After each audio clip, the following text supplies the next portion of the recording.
lift it up now. If you let me, I don't wanna know. Where will I be? I don't wanna know. If you let me, I will never know. Where will I be? If you let me,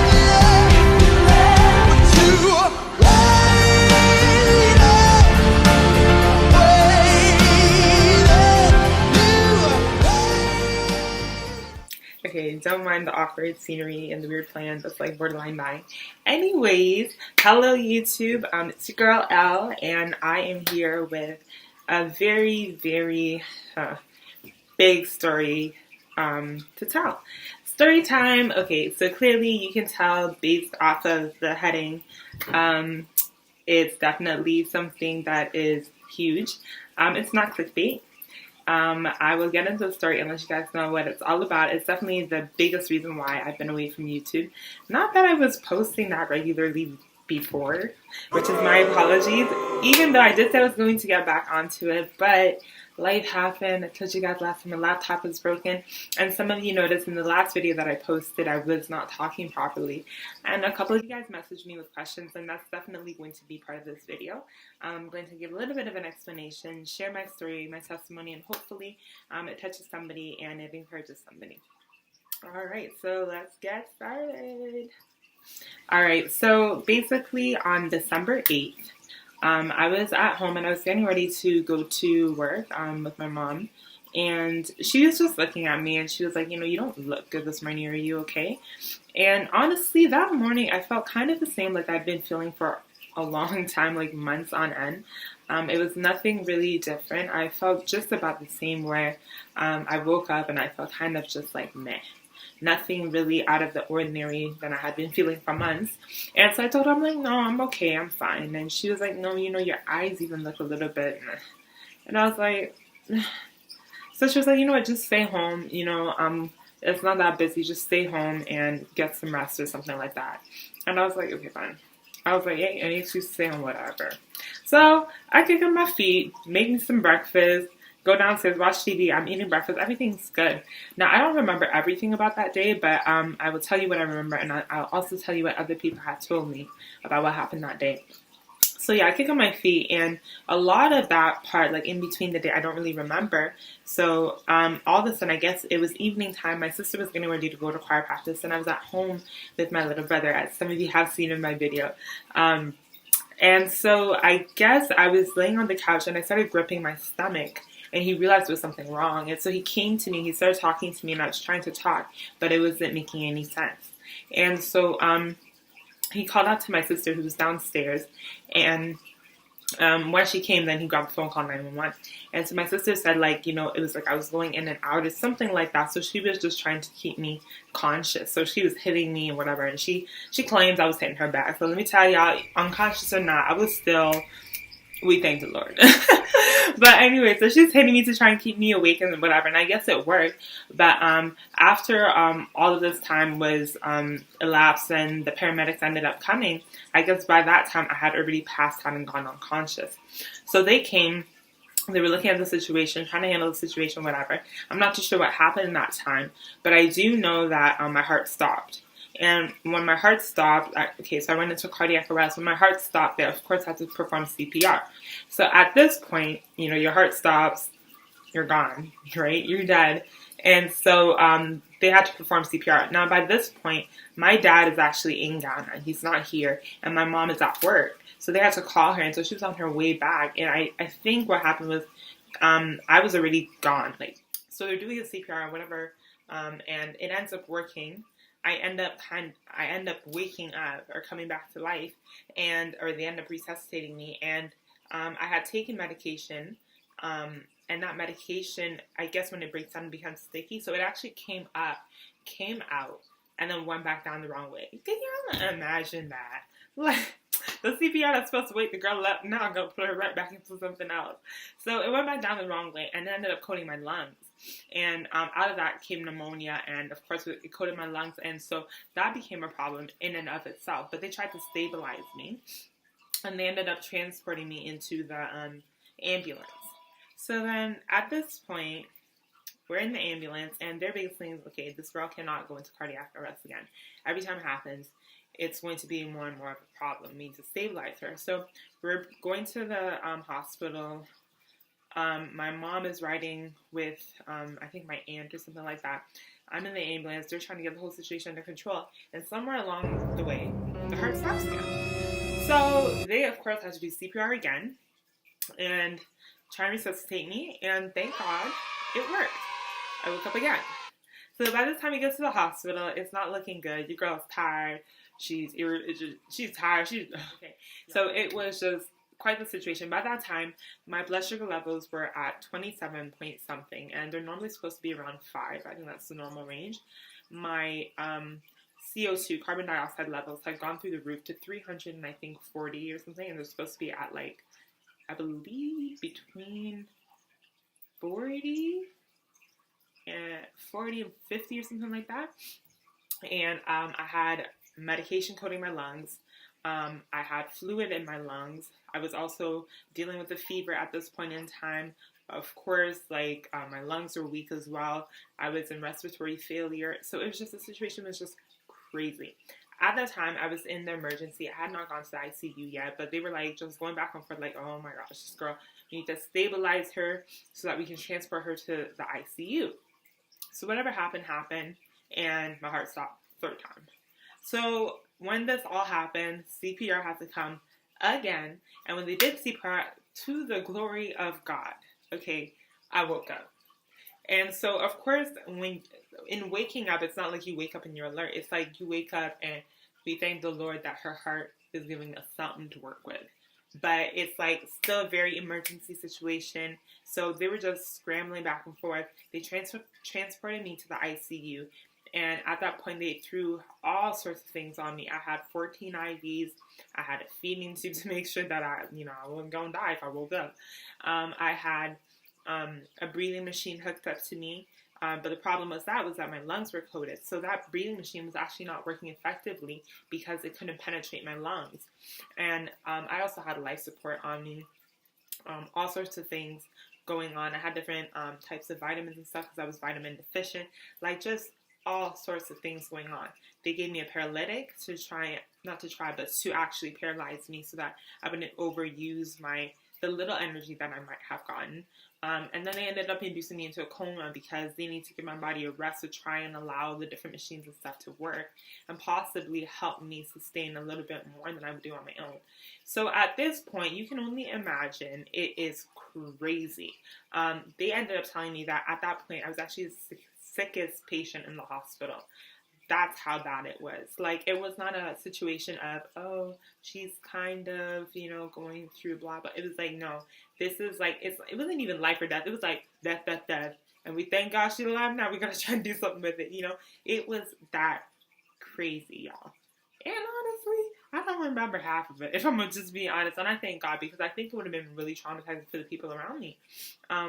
But like, the situation was that where the doctors were trying everything. And when I ended up waking up, they actually ended up telling me, one of the doctors actually came and sat down with me, and he told me, he's like, your situation was one where we were literally at a loss. We didn't know what else to do next. There was neurologists, respirologists, cardiologists, rheumatologists, or whatever they call them. And then there was like medical doctors, there was nurses, all sorts of specialists, right? And they were all there like, okay, we're here to lend our expertise. But one thing after another just was not working. So they were literally at a loss for words. They didn't know what else to do next. They had exhausted all their options, and they were at a point where they ended up telling my family, it's the best that you guys start, preparing yourselves and whatever. They were asking, life support. It doesn't really look like it's doing anything. Do you guys want to consider pulling it? Blah, blah, blah. Like, it was just at the point where they had really just gone to that point where I don't know if this girl's going to make it through the night. We really don't think so. And so, honestly, it was just one of those situations where the doctors were like, you know what, we have one more thing we could try. Honestly, don't get your hopes up. There's not that much research to back it up. It hasn't really been proven to be the most effective thing or whatever. But at this point, like, we don't really lose much trying it. So what they decided to try was called proning. And proning is basically when you flip the person on their stomach, I believe, and it allows the back parts of their lungs to open up. That's what it's supposed to do. And so for me, because my lungs were being a bit problematic, that was like their only hope, where if I was able to breathe a bit more, then, I'd be able to gain a bit more strength because the oxygen would be supplied and whatever. So every time that my heart stopped, it was a little bit longer than the first time. So the last time I know they said it was more than 15 minutes. That's what the doctor told me. And so if you know anything about the body and whatever, that is not a good thing. And so they're at the point where they're like, hey, if we prone her, she could go into cardiac arrest again. And if she does, we might not have enough time to turn her back onto her back and do the CPR the right way. And so it's a very big risk to take, but we don't have any other option. If we say that we're going to try everything, this is the last thing that we can try. So at this point, they were already kind of like, okay, we're just going to try and see. So they ended up trying it, and to the glory of God and God alone, it worked. And honestly, that was not just from that. My family began to pray, because at this point they went and told my family that, hey, you guys need to start preparing for the worst. And my pastor was like, okay, the doctors are going to go do what they need to do. We're going to stand here, believe, and call out to God, and we're going to do what we need to do as people of the faith. And they prayed that night.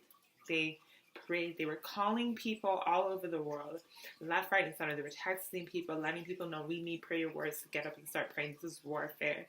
And they prayed. And I kid you not, my levels that were not changing the whole time, if anything, the levels that were either staying the same or getting worse, began to slowly but surely inch up. And that was within like hours of them praying. Like, the doctors were like flabbergasted. They were like, wow. After they realized that my oxygen levels were slowly rising, they were like, okay, you know what? Her oxygen levels were slowly rising, but the amount of time that she went without oxygen, it's not good. And so if she wakes up from this coma, she will have brain damage. They didn't say might, they said will have brain damage. She won't be able to talk, eat, or walk. That was their prognosis. To the glory of God, I woke up, I believe it was 3 days later, and I woke up, of course with tubes and stuff all in my mouth, but I woke up fully alert. I was like, where am I? And not only did I wake up fully alert, but I woke up and I was like, okay, you know what? I was giving sign language. I was like, hey, paper and pen. I need to start writing because I don't know what's going on. They gave me paper and pen, and I started asking questions. Why am I here? What's going on? Okay, what happened? How long have I been here for? Blah, blah, blah, blah, blah. What's with all the tubes? Like, I was just asking nonstop questions. I thought doctors and nurses running back and forth, like, popping their head in, like, is this the same girl that she's pregnant? I was like, yes, yeah, child. Okay, and then I need some ice. My pillows ain't working for me. I was just writing it all down. So, I'd say all of this to say that, yes, okay, God still performs miracles. Yes, God is not dead. Yes, God is in the miracle working business. And trust me, if you allow him to, your situation can give him the glory no matter how far it goes. Y'all, I was not just on my deathbed. Like, I totally died. Like, my heart stopped. It was gone. They couldn't find a pulse 3 times. And this isn't just, oh, you're gone for 30 seconds. Like, I was gone minutes on end. Okay. God brought me not just out of sickness, not just out of my deathbed, but he brought me out of death itself. We've read these stories in the Bible, and I'm sure we've heard them at different church conventions and stuff, but sometimes it's hard to relate to them because it seems so far out.